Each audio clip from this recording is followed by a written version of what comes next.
Bismillah. Assalamualaikum warahmatullahi wabarakatuh.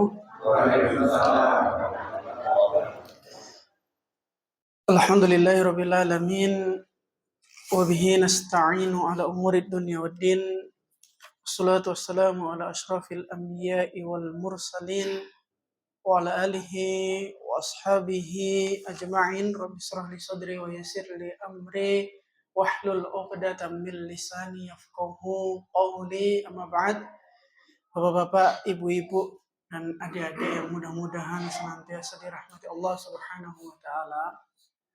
Alhamdulillah, pada malam hari ini Allah Subhanahu wa taala kembali mempertemukan kita di dalam sebuah majelis ilmu yang mungkin dalam hal ini apa yang kemudian kami sampaikan sebagian besar atau mungkin bapak-bapak dan ibu-ibu sekalian sudah pernah mendengarnya dan barangkali sudah lebih paham. Kan mangkaten to. Wong kula niku umure nembe mungkin separone panjenengan-panjenengan kan ngoten. Lah kok ngajari. Niki mboten ngajari ya, nyuwun ngapunten, Pak. Makanya di dalam majelis ilmu niku bukan soal ilmunya, Pak. Kadang yang menyampaikan itu tidak lebih tahu dibandingkan yang mendengarkan. Tetapi Rasulullah Shallallahu Alaihi Wasallam kemudian mengingatkan kepada kita bahwa ada satu perkumpulan di dunia ini yang mana di dalam perkumpulan itu malaikat mendoakan. Di dalam perkumpulan itu seluruh makhluk Allah yang ada di bumi, bahkan kata Nabi hatta lahut, sampai ikan-ikan paus di lautan itu ikut mendoakan. Niku perkumpulan nopo, Pak? Perkumpulan majelis ilmu. Napa malih majelis ilmunya itu dilakukan di musola, di masjid yang mudah-mudahan itu menambah berkah dari majelis ilmu itu sendiri. Makanya pertambahan ilmu itu sebetulnya nomor 2, Pak. Nomor pertama nopo? Nomor pertama berkahipun majelis ilmu itu yang kemudian kita upayakan untuk terus kita dapatkan di dalam hari-hari kula panjenengan sami. Karena itu sesuatu yang kemudian tidak semua orang mampu dan mau untuk melakukannya. Kan ngoten ta, Pak. Mungkin engkang gadah waktu niku kathah, engkang gadah kesehatan kathah, tetapi engkang gadah kemauan datang ke majelis ilmu niku kan boten kathah. Nggih to, Pak. Napa meleh yen temanipun alah wis ngerti ngopo teko wis ngerti. Ibarat kula panjenengan sami sekolah meleh SMP, kan apa sekolah SMP meneh? Mumpun pernah melewati kan ngoten. Lah majelis ilmu ketika membahas agama, membahas Islam itu berbeda dengan waktu kita sekolah. Mungkin kalau SMP mboten perlu meleh mulangi kan ngoten. Wong pun paham. Tetapi kalau majelis ilmu, meskipun kula panjenengan sami sudah paham, tetapi tujuan utamanya adalah di sana kita mendapatkan berkah dari Allah Subhanahu wa taala. Bonusnya nopo? Bonusnya tambahan ilmu niku. Bonusnya tambahan ilmu itu. Dan perlu kita kemudian syukuri bersama pula bahwa hal yang sederhana ini yang mungkin tidak terlalu berat ini mudah-mudahan menjadi kelak pemberat amal kebaikan kita. Karena dulu ada, Pak, itu di masa Nabi Muhammad SAW itu ada seorang perempuan, ibu-ibu, ya, ibu-ibu. Naminipun boten disebut. Jadi namanya itu tidak diketahui, tidak disebutkan. Hanya di dalam sebuah kitab Ibnu Hajar Al-Asqalani itu menyebutkan panggilannya itu Ummu Mihjan. Kalau cara Jawa nggih, yen nami kula Satrio berarti ibuke Bu Satrio kan ngaten. Napa Bu Heri misalkan putrane namanya Heri berarti Bu Heri. Sinten malih? Namanya mboten enten. Lah niki disebut namine tidak ada tetapi sebutannya itu Ummu Mihjan. Lah Kisah ini disebutkan oleh Imam Bukhari dan Muslim di dalam hadisnya, Pak. Di dalam kitab hadis itu disebutkan bahwa suatu ketika, suatu malam, Ummu Mihjan ini wafat, meninggal dunia. Malam-malam. Kemudian tajhizul janais. Nah, ini kan apa? Ngerumat jenazahnya itu dilakukan pada malam hari itu pula. Dan proses pemakaman juga dilakukan pada malam hari itu pula. Jadi mboten ditenggo besok hari, Pak, langsung pada malam hari itu pula meninggal, di proses disuceni, kemudian dikuburkan pada malam hari itu. Kemudian esokan harinya, pada malam hari itu sahabat tidak memanggil Nabi Muhammad, tidak memberikan informasi karena takut ewoh kalih Kanjeng Nabi. Dan ini yang meninggal itu bukan siapa-siapa. Maka sahabat nggak perlu memanggil membangunkan Nabi, sudah dirawat saja kemudian dikuburkan. Nah, ternyata besok paginya setelah sholat subuh, Rasulullah Shallallahu Alaihi Wasallam ternyata ingat di masjid setelah keluar kok ada sesuatu yang beda. Ternyata beliau kehilangan sosok yang namanya Ummu Mihjan ini. Kemudian ditanya pada sahabat, wahai sahabatku, di mana itu Bu Mihjan itu, di mana? Kata sahabat, tadi malam sudah meninggal wahai Nabi. Kemudian kata Nabi, loh, kenapa kalian tidak? Afala adzantumuni, kata Nabi. Kenapa kalian tidak memberitahukanku kalau beliau itu sudah wafat? Kemudian sahabat mengatakan, kami ewoh Nabi, kami itu seenggan. Bukan enggan apa? Ewoh niku napa, Pak? Ya ewoh nggih, Pak. Pekewuh nggih. Ajeng bangunkan niku wong niki boten tokoh masyarakat. Boten sinten-sinten ya. Mung namung tiang biasa mawon kok ndadak mawon ke Nabi. Pikiran sahabat seperti itu. Ternyata Nabi merasa kehilangan dan kemudian Nabi mengatakan, sudah antarkan saya ke kuburannya Bu Mihjan ini. Mau diantar. Apa yang kemudian Nabi lakukan? Di situ Nabi menyolatkan Ummu Mihjan sholat jenazah, Pak, ya, di samping kuburannya.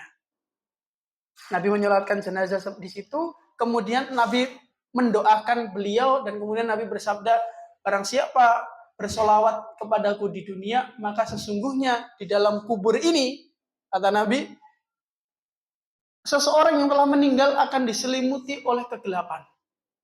Dan satu-satunya penerang yang bisa menerangi dia adalah amal soleh dan juga solawat kepadaku. Yang mana solawat ini kan termasuk amal soleh, ya Pak? Jadi Ummu Mihjan ini meninggal, sahabat tidak mengabarkan kepada Nabi, tetapi Nabi justru merasa kehilangan, lalu kemudian Nabi mencari.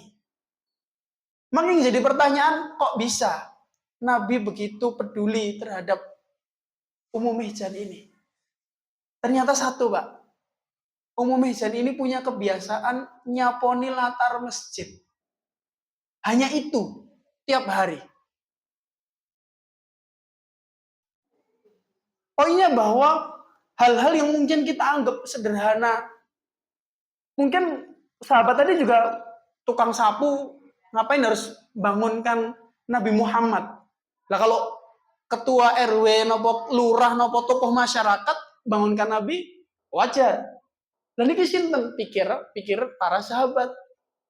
Tetapi sesungguhnya Nabi Muhammad mengajarkan kepada umatnya, kepada kita semua, menilai orang itu tidak bisa hanya dari status pangkatnya. Dan bahwa Allah Subhanahu wa taala menilai seseorang itu dari amal yang dia kerjakan, bukan seberapa besar amalnya, tapi seberapa istiqomah dia bisa melakukan dan seberapa bermanfaat amalan itu untuk dirinya dan orang lain. Makanya kadang kalau kita meremehkan buang sampah sembarangan, niku remeh. Tapi angger ditelateni kan ngoten, Mbak, ditekuni dan diniatkan ikhlas karena Allah, maka amalan itu bisa menjadi pemberat. Bahkan Nabi sendiri saja mendoakan secara langsung orang yang amalannya itu membersihkan masjid, Pak. Itu amal soleh yang mungkin sederhana, tetapi ternyata pahalanya begitu besar. Sebaliknya, Pak. Sebaliknya ada juga di zaman Nabi itu seorang ibu-ibu. Nah, ini contohnya ibu-ibu meleh. Buatan bapak-bapak. Ibu-ibu lagi. Tadi ibu-ibu yang dicari Nabi, yang ternyata didoakan, ternyata amalannya luar biasa, meskipun dipandang manusia sederhana. Ini ada ibu-ibu lagi juga.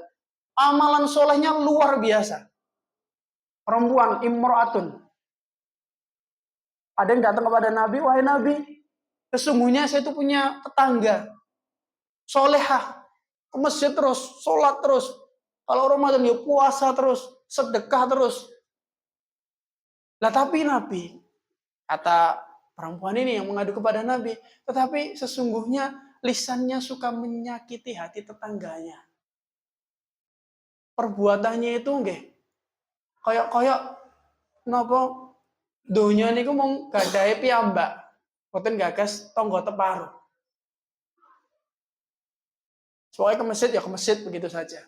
Nggak peduli tetangga. Bahkan justru menyakiti. Maka kata Nabi, iya finnar. Sesungguhnya dia di neraka. Banyak ibadah, Pak. Sholatnya luar biasa. Sedekahnya luar biasa. Tetapi ada satu amalan, ada perbuatan yang mungkin dia anggap remeh. Yaitu menjaga lisannya dari tetangga. Menjaga hati tetangganya. Itu dianggap remeh, nggak penting, lebih penting ibadai. Apik ro tetangga iki apa? Ibarat seperti itu. Kata Nabi, dia finnar. Orang tersebut tidak pantas untuk masuk surga. Artinya bahwa seorang muslim itu diajarkan oleh Nabi Muhammad SAW untuk kemudian pertama memperhatikan bagaimana dia beramal soleh. Tidak melihat apakah amal itu besar, apakah amal itu haji misalkan. Niku kan wabon. Boten peh terus yen pun haji niku terus sing paling soleh, sing paling napa kathah pahalane boten tentu. Yang kecil pun juga bisa bernilai besar kalau istiqomah dan ikhlas. Begitu pula dengan haji, semakin besar tentu akan semakin banyak pahalanya ketika dilakukan dengan ikhlas dan istiqomah. Sebaliknya juga, kalau kemudian kita sudah beramal soleh, melakukan ibadah yang baik, tetapi kok kemudian kita mengganggu saudara kita, tetangga kita ada yang tidak betah dengan kehadiran kita, tetangga kita ada yang terganggu dengan kehadiran kita, maka kita ingat bahwa ada dulu wanita yang Nabi sebutkan tadi, seakan-akan ibadahnya itu tidak bisa menutupi kesalahan yang dia lakukan. Maka harus imbang ini, Pak. Bahwa seorang muslim itu ya dia hubungannya kepada Tuhannya baik, hubungan kepada sesama manusia juga baik. Jadi tidak timbang. Karena ada yang orang yang menganggap yang penting apik karo sesama manusia. Nah, sekarang kalau zaman sekarang kan anak-anak muda itu kadang ngetren seperti itu, Pak. Jadi agama itu mau Islam mau apapun sama semua. Oh, yang penting kamu itu nggak korupsi, yang penting kamu itu suka menolong tetangga, sudah itu masuk surga. Lah surga ini sopo. Ya kan ngoten. Lah kayak yang bicara itu kayak yang punya surga. Padahal di situ Allah menerangkan kalau jannah Allah itu ya untuk siapa? Untuk yang beriman dan beramal soleh kan begitu. Ada aturan-aturannya. Lah bapak-bapak ibu-ibu yang dimuliakan Allah Subhanahu wa taala, maka insya Allah saya di sini setiap Kamis ketiga nih Pak. Itu insya Allah nanti mudah-mudahan bisa rutin untuk bersama-sama bermajelis ilmu dengan bapak-bapak dan ibu-ibu sekalian. Jadi mungkin nanti apa yang kami sampaikan juga jenengan luwih paham kan ngoten. Tetapi yang kita cari adalah berkah dari majelis ilmu itu sendiri. Mudah-mudahan ini nanti akan menjadi amal soleh kita yang sederhana, yang istiqomah, yang ikhlas, yang menjadi pemberat kelak pahala kita di yaumul akhir. Amin ya rabbal alamin. Obribon, perkenalan, G, sampai kesupen nih, G. Niki Perkenalan nggih Pak Bu nggih. Niki nami kula Satrio. Nah niki biasanya Ustadz kan namine Ahmad napa Azam napa pripun lah niki Satrio. Satrio Kusumo serene Islam-Islami bas. Jawi niki Pak nggih. Nggih namine Jawi tapi basa Jawine nggih napa saiso ya Pak nggih to. Kula riyen nggih sering dimarahi kalih bule kula niki ngobrol kalih bule kula nyebute sampean. Sampean saking pundi bule? Karo wong tua sampean. Lah sing bener pripun bule? Sing bener ya kalau sama yang tua jenengan ya. Lah niki wong Jawa ilang Jawine nggih. Kula niki, Pak. Jadi mengke menawi kula pakai bahasa Jawa salah-salah niki nggih nyuwun pangapunten. Nggih to, Pak. Juga baru belajar bahasa Jawa ya, Pak. Orang Jawa tapi belajar bahasa Jawa. Nami niku kula Satrio, Pak Bu. Jadi niki napa kula nggih teng Pondok Anur niku. Kula saking Anur hari-hari nggih teng mriku. Tapi niki serang nggih, Pak. Cerak tapi mboten sering kepanggih. Lah nggih to. Saben saiki ngoten. Pripun? Oh kula asline mriki Cemani. Cemani tangga nggih ya. Niku tangga rada adoh ya, Pak. Cemani niku cerak Padek Keris. Cerak Padek Keris. Nggih. Niku Pak, Bu. Nah, jadi mungkin kalih kula insyaallah kula napa membacakan lah niki kula membacakan kitab fikih manhaji. Fikih manhaji. Fikih niki napa pentingnya fikih dan seterusnya nanti insyaallah akan dibahas. Nanti pelan-pelan kan ngoten nggih, Pak. Jadi insyaallah nanti majelis setiap Kamis ketiga itu temanya fikih. Fikih itu ya seputar di satu buku ini, Pak. Ini satu buku ini isinya hanya seputar bersuci, wudhu, dan juga sholat. Sudah dua itu, Pak. Jadi di sini tidak ada puasa, tidak ada zakat, tidak ada haji. Rukun Islam yang 5 di sini dibahas setebal ini, dibahas soal wudhu, toharoh, dan juga sholat. Ya, dari sholat wajib, sholat sunnah, kemudian sholat jenazah. Nanti insya Allah dibahas, mudah-mudahan bisa selesai. Lah, kenapa kita perlu membahas ini, Pak? Karena dulu kalau kita belajar sholat itu kan biasanya bukunya tipis gitu, Pak ya. Ya tata cara sholat ya seperti itu. Lah nanti mudah-mudahan ini bisa memperdalam pemahaman kita dan ilmu kita terkait dengan fikih atau tata cara ibadah itu sendiri. Tetapi nanti mungkin akan ada selipan-selipan gitu, Pak ya. Selipan-selipan mungkin yang penting-penting untuk dibahas selain dari tema sholat dan toharoh. Makatan Mbak, Bu. Cekap nopo.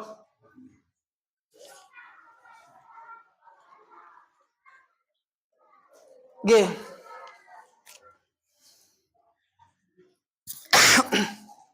Jadi niki dimulai dengan soal fikih. Nah, jenengan kalau panjenengan sami kan mungkin sering dengar fikih gitu, Pak. Fikih niku nopo sih? Nah, fikih niku nopo? Fikih itu di sini dijelaskan ma'rifatul ahkam syar'iyyah. Jadi namanya fikih itu adalah pemahaman terkait dengan hukum-hukum syar'i yang muta'alliqah berkaitan dengan amal perbuatan seorang hamba.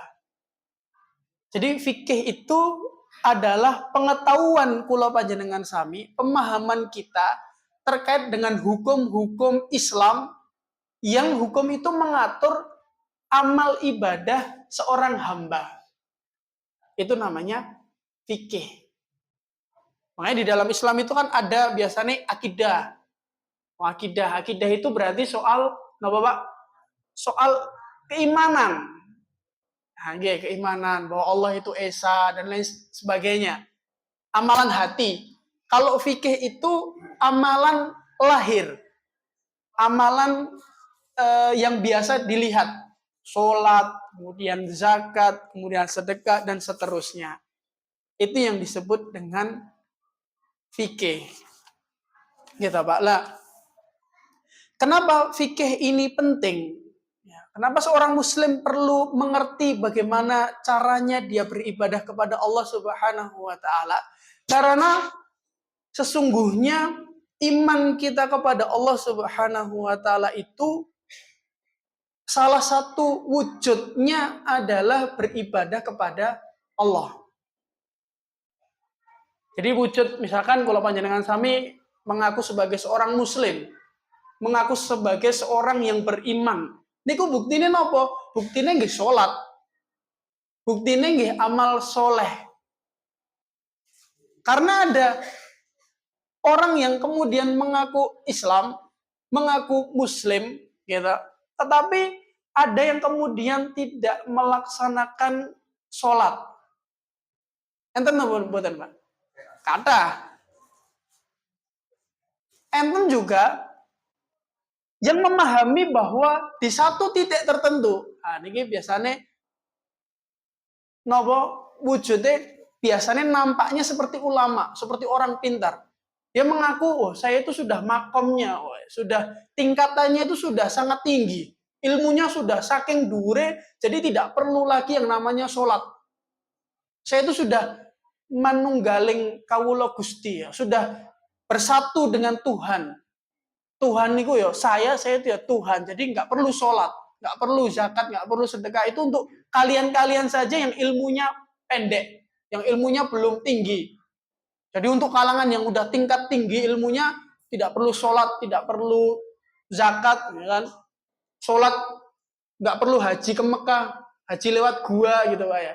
Kemarin ada rame di daerah Jawa Barat tuh Pak ya. Jadi ada gua, nanti kalau masuk ke situ bisa haji lewat Mekah kan gitu. Indonesia ini unik-unik Pak.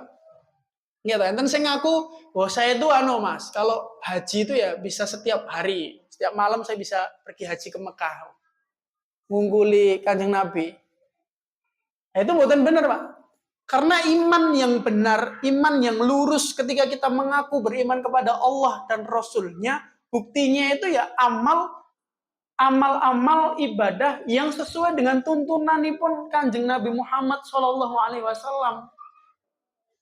Makanya agar kula panjenengan sami itu bisa menjadi seorang muslim yang benar-benar muslim sejati, selain beriman, kita perlu belajar fikih. Gunanya untuk apa?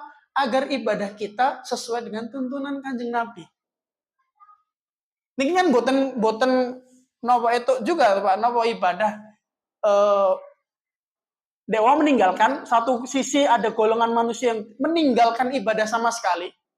Jadi pokoknya penting Islam, penting syahadat, urusan sholat jenengan mawon. Oh, kadang kan gojek, enek sing gojeknya keterlaluan, Pak. Napa? Dijak sholat, Mas sholat sik, mata titip kowe wae, Mas. Nggih keterlaluan niku. Mas sholat titip pripun? Aneh-aneh. Di sisi lain, ada orang Islam yang dia saya Pak niatnya ibadah, tetapi ibadahnya terlalu kreatif. Ditambah-tambah. Boten enten tuntunane pokoknya yang penting apik, ya ibadah. Macam-macam. Ya contohnya pun dek Pak, gua dijadikan tempat untuk nopo haji macam-macam. Ada yang terlalu kreatif dalam beribadah sehingga dia melakukan ibadah tidak sesuai dengan tuntunanipun Kanjeng Nabi Muhammad Shallallahu Alaihi Wasallam.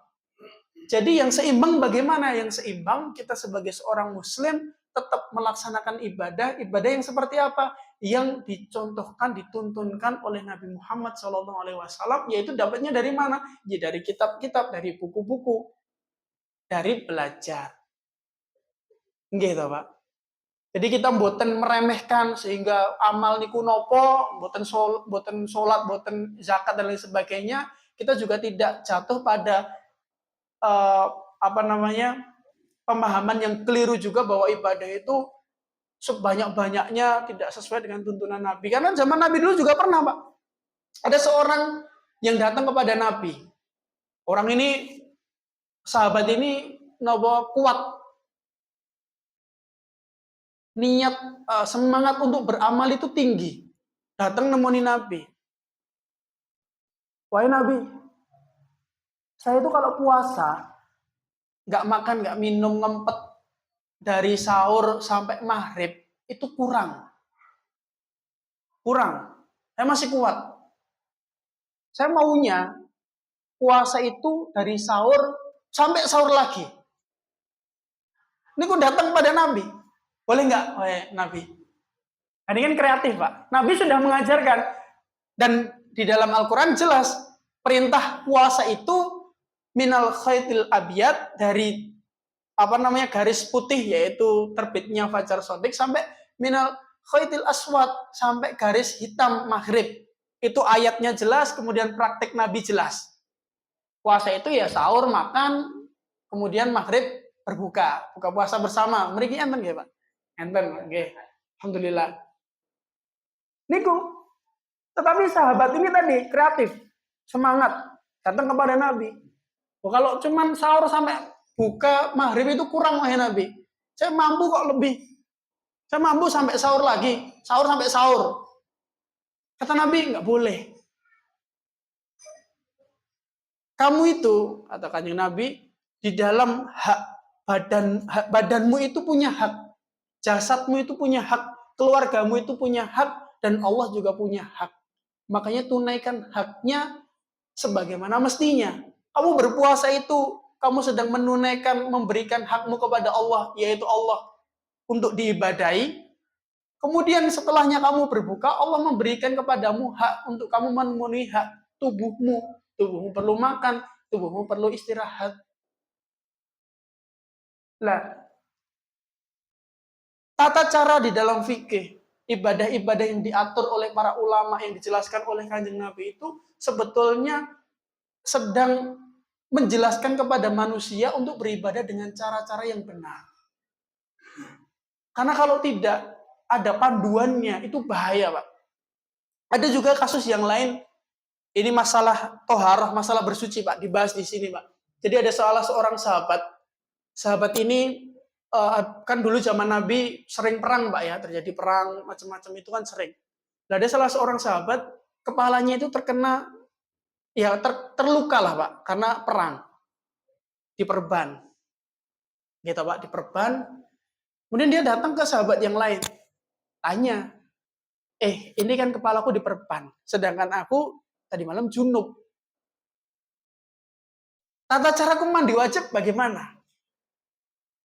Kalau mandi junub niku, kalau mandi wajib kan seluruhnya harus basah nggih, Pak, begini. Nanti dibahas di sini.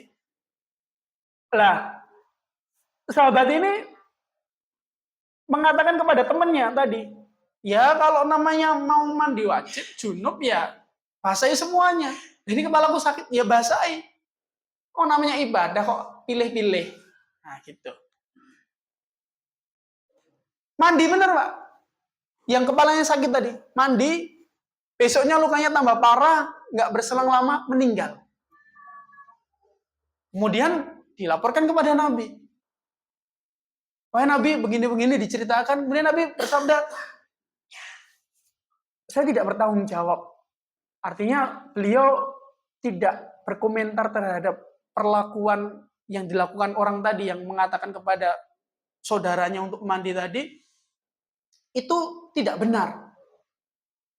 Kenapa? Loh, Nabi masih ada, kok tidak tanya kepada Nabi bagaimana caranya untuk mandi wajib dalam kondisi yang seperti itu. Maka di situ sekaligus mengajarkan bahwa dalam kondisi-kondisi tertentu itu ada cara-cara yang lain. Nanti di situ ulama menyimpulkan, memberikan penjelasan dan seterusnya dan seterusnya. Nah, ini pentingnya untuk itu, Pak. Jadi biar kita itu tidak kemudian memaksakan dan tidak kemudian berlebihan. Jadi tidak meremehkan, juga tidak berlebihan. Mudah-mudahan nanti dengan belajar lagi kita, dengan mengkaji fikih itu, kita bisa lebih khusyuk lagi beribadah, dan ibadah kita itu lebih berkualitas. Karena tentu dengan bertambahnya ilmu, maka insya Allah amalan kita juga bertambah kualitas. Jadi tidak seperti itu saja, gitu, Pak. Itu harapannya. Lah, fikih tadi itu penting karena ini, Pak. Karena fikih itu ilmu yang mengajarkan kepada kita untuk tata cara ibadah, dan beribadah itu adalah bukti keimanan kita. Iman itu harus diwujudkan dengan ibadah. Ibadah itu ya ada yang wajib, ada yang sunnah, ada yang ibadah yang sifatnya amalan biasa, ya kan? Amalan-amalan yang sebetulnya tidak ibadah, tetapi kita niatkan ikhlas karena Allah juga dihitung sebagai bentuk ibadah. Kayak nyapu ibu-ibu tadi yang dicerita awal tadi, itu kan nyapu masjid itu kan bukan ibadah. Tetapi itu bisa bernilai pahala karena ikhlas, karena diniatkan untuk Allah dan itu bermanfaat bagi sesama. Nah, itu pentingnya fikih.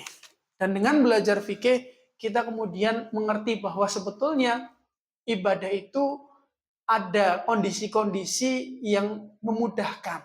Jadi tidak memaksa. Gitu, Pak. Kalau di dalam sholat itu kalau tidak mampu berdiri, ya duduk. Kalau tidak mampu duduk, berarti berbaring. Ada keringanan-keringanan.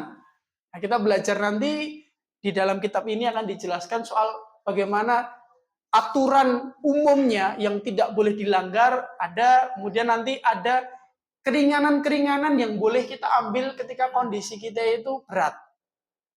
Sebagaimana kisah-kisah tadi kan, kalau kondisi kepalanya sakit nggak mandi wajib yang harusnya seluruh tubuh, ya berarti kepalanya tidak usah dibasuh karena nanti akan menimbulkan hal yang lebih berbahaya.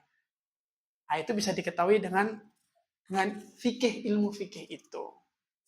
Nah, kemudian sumbernya apa, Pak? Nah, sumbernya apa? Kan kita beribadah itu tentu nggak boleh asal-asalan, Pak. Kayak tadi, boleh kreatif, nggak boleh. Harus ada sumbernya. Nah, sumbernya apa? Yang pertama adalah Al-Quran, jelas. Al-Quran itu selain dibaca, dipelajari, ternyata di situ juga ada kandungan-kandungan yang banyak sekali. Di sini ada kajian tafsir juga nggak, Pak?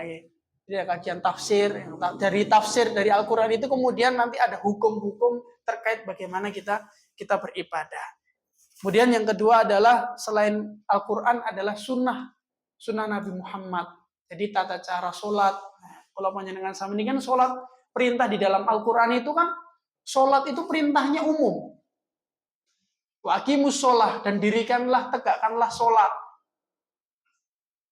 Makanya tidak cukup, Pak, Bu. Kalau kita hanya dari Al-Quran saja tanpa keterangan dari Nabi, tidak cukup. Akhirnya pemahamannya keliru. Ada gitu yang memahami sholat itu dengan doa. Jadi ketika diajak sholat, dia sholat, tapi sholatnya tidak seperti yang kita lakukan. Sebagaimana biasanya, sholatnya itu hanya berdoa saja. Karena di dalam Al-Quran kan tidak dijelaskan kalau kamu sholat itu ada rukuknya, ada sujudnya. Kan itu dari Kanjeng Nabi, penjelasan itu. Sehingga ada orang yang kemudian memahami, kan di dalam Al-Quran perintahnya sholat saja, dan sholat ini artinya berdoa, maka berdoa saja cukup, tidak perlu sholat 5 waktu seperti kita-kita. Nah, ini kesalahan disebabkan karena memahami Islam hanya dari Al-Quran saja. Tidak kemudian menambah pemahamannya dari penjelasan Nabi Muhammad. Karena Al-Quran itu perlu tafsir. Dan salah satu tafsir yang menjelaskan kandungan Al-Quran adalah sunnah Nabi Muhammad SAW. Maka landasan selain Al-Quran adalah sunnah Nabi, hadis Nabi Muhammad SAW. Yang kedua, kemudian yang ketiga adalah ijma. Ijma itu pemeneh, Mas. Ijma itu adalah kesepakatan para ulama. Orang-orang pintar terdahulu. Itu sepakat bahwa sholat 5 waktu itu wajib tata caranya sebagaimana yang kita lakukan. Berarti tidak boleh diselisih. Tidak boleh meninggalkan itu. Kalau meninggalkan, dipertanyakan keislamannya. Lo kok Islam kok nggak sholat itu pripun? Kan begitu. Karena itu sesuatu yang sudah disepakati. Nah, ini sedikit pendahuluan gitu ya, Pak. Pendahuluan terkait dengan fikih itu sendiri. Jadi itu pentingnya fikih, itu hal-hal kenapa kok kita harus belajar fikih. Gitu. Dan isinya nanti apa? Isinya tentang bersuci, kemudian tentang sholat, dan juga tentang ibadah-ibadah yang kita lakukan, yang itu menjadi kewajiban kita sebagai seorang muslim. Ini mudah-mudahan nanti bisa memandu kita. Mungkin ini kita sudah paham Pak ya, sudah setiap hari melakukan. Tetapi tadi itu nanti mudah-mudahan kita jadi paham bahwa apa yang kita lakukan ini ternyata sudah sesuai loh dengan apa yang Kanjeng Nabi lakukan. Sudah sesuai dengan apa yang kemudian ulama jelaskan. Jadi kita tambah yakin bahwa yang kita lakukan itu memang benar-benar sesuatu yang benar. Gitu ya. Ketika nanti ada orang-orang yang membuat ragu itu, kita bisa tepis kan begitu Pak. Gak perlu sholat Mas, nah, misalkan. Karena sholat itu begini-begini, enggak. Kita sudah yakin bahwa sholat ini perintah Allah di dalam Al-Quran, kemudian Rasulullah kemudian juga sudah menjelaskan dan mencontohkan tata caranya, kemudian ulama juga sudah menuliskannya di buku-buku yang itu sudah kita pelajari bersama. Makatan untuk pertemuan pada malam hari ini, untuk pembukaan sedikit saja Pak ya. Nanti insya Allah kedepannya sedikit-sedikit mohon Pak, ya, sedikit nanti saya mulai dengan ya mungkin kisah-kisah hal-hal lain gitu Pak ya. Karena kalau 1 jam itu bahas niki mawon kadang ya malah buyar kalau terlalu banyak gitu Pak ya. Maka biasanya kalau saya ngaji ini sedikit-sedikit.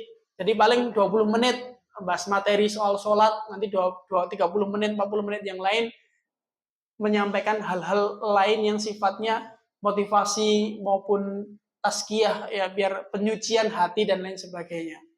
Begitu Pak, karena pengalaman tadi bicara soal tata cara wudhu seperti ini, tata cara seperti ini, itu biasanya kalah dengan rasa kantuk, ya kan, bosan kadang juga bingung dan lain sebagainya. Makanya sedikit-sedikit insya Allah nanti kita tambah. Katen nggih Pak Bu. Niki Isa jam pinten Pak?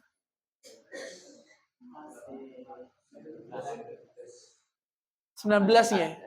Masih 14 menit nggih. Menawi enten pertanyaan mungkin. Betulan nggih Pak? Mudah-mudahan dicekapke semanten riyen nggih Pak. Insyaallah kita lanjutkan. Ini boten full. Biasanya kan full sampai Isa. Nah, ini kan mungkin dilanjutkan enggak? Kenapa boten pas? Ini kan pas sesuai dengan bab-bab kayak sekolah tenanan nih Pak. Niku mudah-mudahan di sisa usia kita kula panjenengan sami saged memanfaatkan itu dengan sebaik-baiknya. Mudah-mudahan Allah Subhanahu wa taala juga memberikan kepada kita semua kekuatan untuk bisa istiqomah di dalam melakukan kebaikan-kebaikan yang sudah biasa kita lakukan. Dan mudah-mudahan juga Allah Subhanahu wa taala menerima seluruh amal yang telah kita lakukan dan kelak kita diwafatkan dalam kondisi husnul khatimah. Amin ya rabbal alamin. Qul qali hadza astaghfirullah li wa lakum. Assalamualaikum warahmatullahi wabarakatuh.